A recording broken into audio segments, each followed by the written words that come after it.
6일부터 생활 방역 체계로 전환됐습니다. 우리 일상은 어떤 변화가 있을까요? 관련 내용 취재했습니다. 생활 속 거리 두기 전환에 맞춰 정부가 마침내 등교 수업을 결정했습니다. 등교 개학을 앞둔 고등학교를 직접 찾아가 봤습니다.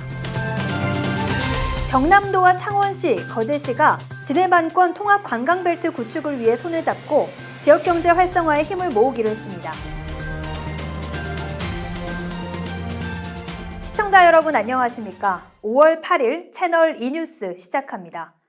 황금 연휴가 지나고 이번 주부터 또다시 새로운 변화가 시작됐습니다. 지난 3월 22일부터 이어진 고강도 사회적 거리두기와 완화된 사회적 거리두기가 끝나고 45일 만에 생활 방역 체계로 들어왔습니다. 물론 완전한 일상으로의 복귀는 아닌데요. 오늘 채널 E뉴스는 달라진 정책에 대한 일상의 변화와 달라진 방역 대책들을 살펴봅니다. 첫 소식입니다. 신규 확진자 수가 한 자릿수로 줄어들었고 지역 감염도 둔화됐습니다. 정부가 코로나19 상황이 통제 가능한 수준으로 유지되고 있다고 판단한 겁니다. 이제는 생활 방역 체계에 들어섰는데요. 이에 따라 6일부터 공공시설이 순차적으로 문을 열었습니다. 관련 내용 한재일 기자가 전해드립니다. 지난 6일부터 사회적 거리두기가 종료되고 생활 속 거리두기가 시작됐습니다. 코로나19 확산 차단을 위해 사회적 거리두기가 시작된 지 45일 만입니다. 생활 속 거리두기 전환에 따라 6일부터 영화의 전당, 시립박물관, 문어회관, 충렬사 등 부산시의 전시관람시설이 문을 열기 시작했습니다. 영화의 전당은 정부의 생활 속 거리두기 지침을 기반으로 재개관했습니다. 상영관 자리 배치는 앞뒤 좌우 좌석을 비우고 37.5도 이상의 발열이 있으면 입장할 수 없도록 지침을 마련했습니다. 영화관 내에서는 생활 속 거리두기 지침을 손쉽게 찾아볼 수 있도록 했습니다. 전면 개방이 아닌 부분 개방으로 단체 관람객을 대상으로 진행하던 교육 체험 프로그램은 재개되지 않고 코로나19 확산 추이와 이용자 안전을 종합적으로 고려해 재운영을 검토할 방침입니다. 부산시민회관도 개관했지만 많은 인파가 몰리는 것을 방지하기 위해 온라인 예약자만 이용할 수 있습니다. 바닥에는 2m 거리두기를 유지해달라는 안내문이 보입니다. 전시장은 개관했지만 방역수칙에 맞춰 전시장 운영 방침도 바뀐 모습입니다. 부산시의 공공도서관과 공립 작은 도서관의 경우 생활 속 거리두기가 시작된 6일 동구도서관이 가장 먼저 개관했습니다. 저희 도서관 입구에서 발열 체크와 마스크 착용 그리고 방문지 기록을 다 하셔야 들어오실 수 있고요.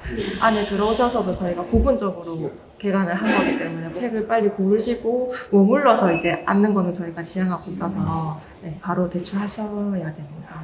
저희가 개관 전에 이 방역을 전체적으로 다 했고 그리고 이용자분들 사용하실 때 저희가 계속 수시로 이제 소독용 물티슈를 사용해서 닦고 계속 청소를 하고 있습니다. 나머지 공공도서관 41곳과 공립 작은 도서관 86곳 등 총 127곳은 오는 12일에 재개관할 예정입니다. 열람석 등 시설 개방은 코로나19 사태의 추이를 파악해 단계적으로 추진할 계획입니다. 몇 달 만에 이렇게 도서관에 온 것 같습니다. 애들 되게 좋아하는 것 같고요. 저도 오래간만에 이래 거의 완벽하게 바뀌고 나서 처음이라서 되게 좋은 것 같습니다. 어린이들이 많이 이용하는 화명수목원과 대연수목전시원 등은 등교 개학 이후 실내 시설 개방을 검토할 예정입니다. 부산시에서 운영 중인 부산시민공원과 중앙공원, 어린이대공원과 금강공원 등은 지난 6일 일제히 방역을 마치고 7일부터 전면 개방했습니다. 날씨도 좋고 아이들이 어린이집에 등원도 못하고 계속 집에만 있다 보니까 나가면 좋겠다 싶어가지고 그래도 공원 나오면 조금 사람들하고는 그렇게 접촉하지 않아도 되고 해서 오랜만에 아이들 데리고 나왔어요. 부산 시민공원을 이용하는 시민들은 마스크를 쓴 채로 공원을 이용합니다. 거리두기는 완화되고 불편하지만 마스크를 쓴 채로 생활하는데 익숙해진 모습입니다. 이전보다 완화된 것은 사실이지만 언제든 다시 발생할 수 있기에 긴장을 늦추긴 이릅니다. 생활 속 거리두기가 시작됐지만 코로나19 사태가 끝난 것은 아닙니다. 상황이 악화되면 언제든 다시 강화된 사회적 거리두기로 돌아갈 수 있는 만큼 기본 방역 수칙을 지키는 것이 무엇보다 중요합니다. 채널 뉴스 한재일입니다. 사회적 거리두기가 끝나고 생활 속 거리두기가 시작되면서 3월 등교가 미뤄진 지 72일 만에 등교길이 다시 열립니다. 우선 고등학교 3학년 학생들이 다음 주 수요일부터 학교에 갑니다. 이어 나머지 학년은 일주일 간격으로 등교 개학이 시작됩니다. 집단 감염에 대한 우려가 여전하다는 걸 고려해 순차적으로 개학이 이루어지는 겁니다. 당장 다음 주 개학을 앞둔 고등학교를 직접 찾아서 준비 사항을 점검해 봤습니다. 앵커 리포트입니다. 부산에서도 다음 주 수요일부터 고등학교 3학년생을 시작으로 차례대로 초중 고등학교가 등교 개학합니다. 등교 수업을 앞둔 부산의 한 고등학교입니다. 입구에는 열화상 카메라를 설치하고 복도에도 거리두기 스티커를 일일이 붙였습니다. 학생들을 시차를 두고 등교를 시킬 거거든요.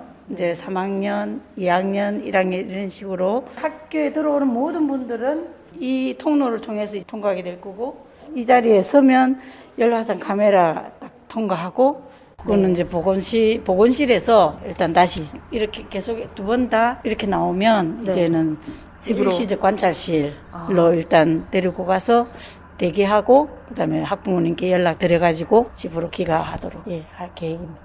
교실 간 책상 간격도 최대한 넓히고 코로나19 안내문도 곳곳에 부착했습니다. 전교생에게 나눠줄 손소독제 키트와 교실별로 제공될 방역 물품 상자도 준비했습니다.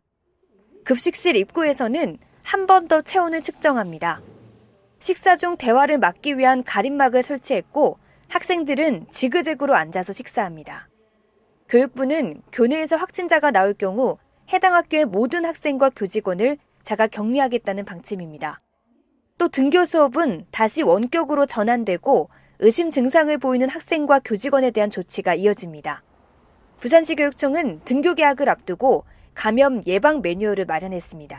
지금 논란이 되고 있는 냉난방기 사용의 문제에 있어서도 문을 닫아놓고 냉난방기를 할 수 없기 때문에 이번에 새로 지침이 어떻게 됐냐면은 창문을 모두 열어두되 3분의 1 이상은 열어두라 한 상태에서 냉방기를 사용할 수 있도록 이렇게 지침이 바뀌어서 학부모님들이 뭐 거기에 대한 어떤 걱정은 어느 정도 덜어줄 수 있고, 우리 교육청 방침은 사실은 학부모님들 매우 걱정을 많이 할 수밖에 없기 때문에 일단 확진자가 발생하면 그 학교는 한 14일간 정도는 원격 수업으로 전환한다고 봐야 됩니다. 부산에서도 다음 주 고3 학생 2만 5천 명을 시작으로 전체 30만 명이 학교를 향합니다. 학교에서는 쉬는 시간에도 학생들이 몰려다니지 않게 집중 관리에 들어간다는 방침입니다. 하지만 여전히 집단 감염에 대한 우려가 있는 만큼 교육당국은 가정에서의 학생들의 건강 상태 점검도 당부하고 있습니다. 앵커 리포트였습니다. 제조업의 메카로 알려진 창원과 거제시가 관광 활성화를 위해 손을 잡았습니다. 경남도와 창원시, 거제시는 관광과 교통, 해양 등 관광 종합 계획을 수립하고 사회 기반 시설들을 연계해 지역 경제 활성화에 힘을 모으기로 했습니다. 안정은 기자가 보도합니다. 경남도와 창원시, 거제시가 진해만권 통합 관광벨트 구축을 위해 손을 맞잡았습니다. 김경수 경남도지사와 허성무 창원시장, 병광용 거제시장은 7일 경남도청에서 진해만권 통합 관광벨트 구축을 위한 업무 협약을 체결했습니다. 이날 협약식에서 세 개 지자체는 관광, 교통, 해양 등 체계적인 관광 종합 계획을 수립하고 사회 기반 시설들을 연계해 지역 경제 활성화에 힘을 모으기로 했습니다. 마산, 거제 간의 해상 구간의 국도 5선 다리 문제도 빨리 확정이 돼서 실질적으로 마산과 거제가 좀 서로 시너지 효과가 날 수 있도록 그렇게 해서 고성 통영으로 이어지는 그런 통합 관광벨트 구축이 이루어질 수 있도록 좀 함께 최선을 다해 나갔으면 좋겠습니다.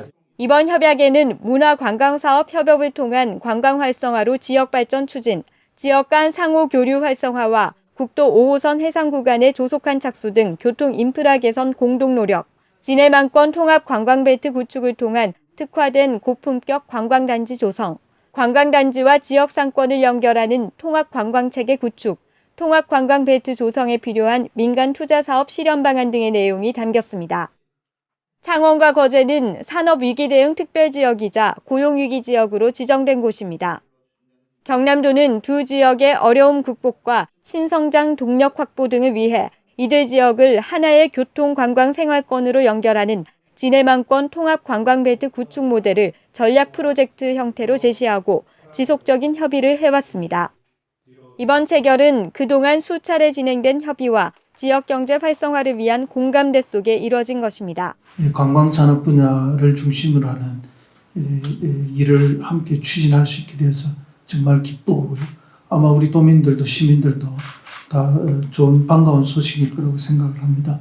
오늘 협약식이 그리고 우리 창원시와 거제시간 협업을 통해 개혁적인 관광개발로 경남 경제 그리고 창원과 거제 경제 회복의 마중물이 되기를 진심으로 기원합니다. 경남도는 이번 협약으로 지자체별로 추진 중인 교통관광산업을 하나의 벨트로 연결해 새로운 관광 브랜드로 만들어 나갈 예정입니다.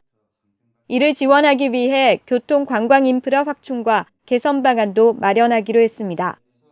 김경수 지사는 제조업의 메카로 알려진 창원과 거제가 제조업 화랑으로 잠시 미뤄뒀던 관광산업에 집중해 해양관광의 메카로 거듭나길 기대했습니다. 또 권역 단위로 힘을 모아 동남권 관광의 중심으로 세계적 경쟁력을 가질 수 있을 것이라며 상생협력의 의미를 강조했습니다. 채널2 뉴스 안정은입니다. 오늘의 주요 뉴스입니다.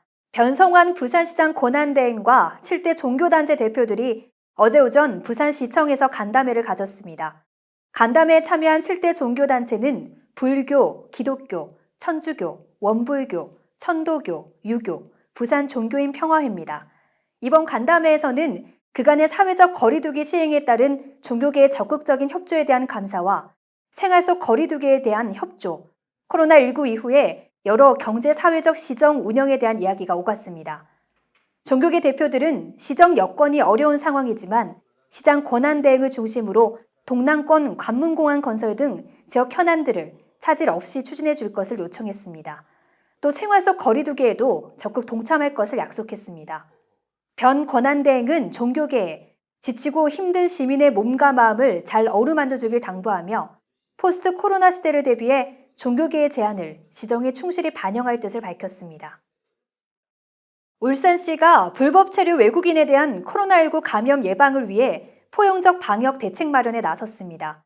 어제 오전 울산시청에서는 울산경찰청과 울산출입국 외국인 사무소, 울산고용노동지청 관계자들이 참석한 가운데 불법 체류 외국인 코로나19 감염 예방 간담회가 열렸습니다. 이날 간담회는 코로나19 진단검사 등 의료 서비스 접근이 어려운 불법 체류 외국인에 대한 방역 대책의 일환으로 관리 사각지대를 해소하기 위해 마련됐습니다. 정부는 진료기관 이용 시 출입국 외국인 관서 통보 의무 면제, 코로나19 검사비와 치료비 무료, 공적 마스크 보급 등을 실시하고 있습니다. 울산시는 정부에서 시행 중인 불법 체류 외국인에 대한 감염증 검증 활성화 등을 통해 지역의 코로나19 감염 관리에 만전을 기하고 있습니다. 김해 대동농협은 지난 4일부터 꽃바구니 소비 촉진 행사를 진행했습니다. 이번 행사는 코로나19 확산으로 위축된 화훼 농가를 돕기 위해 마련됐습니다. 지난 4일 김해시청을 시작으로 대동농협 하나로마트, 하나로클럽 부산점과 김해점에서 오늘까지 동시다발적으로 행사가 진행됐습니다.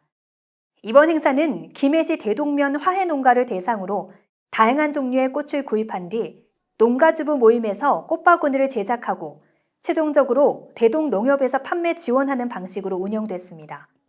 박학선 대동농협 상임이사는 화훼에 대한 소비자들의 애정과 적극적인 관심을 당부했습니다.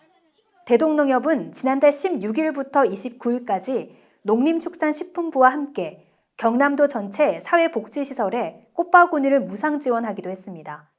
앞으로도 농민을 위한 행사를 통해 지역 경제 활성화에 힘쓸 계획입니다.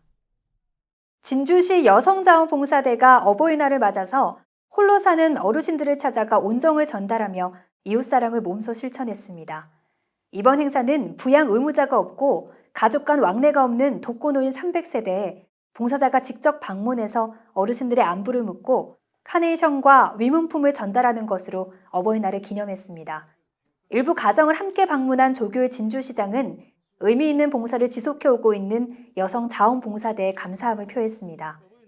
정옥순 진주시 여성자원봉사대장은 어르신들의 웃는 모습에 절로 마음이 따뜻해진다며 앞으로 어르신들을 위한 더욱 다양한 봉사활동을 펼쳐나갈 것을 약속했습니다. 한편 진주시 여성자원봉사대는 810여 명의 회원으로 구성돼 급식봉사와 청소봉사 등 다양한 사회봉사활동을 이어가고 있습니다. 오늘 채널 E뉴스 마무리는 이 동작으로 대신하겠습니다. 시청해주신 여러분 고맙습니다.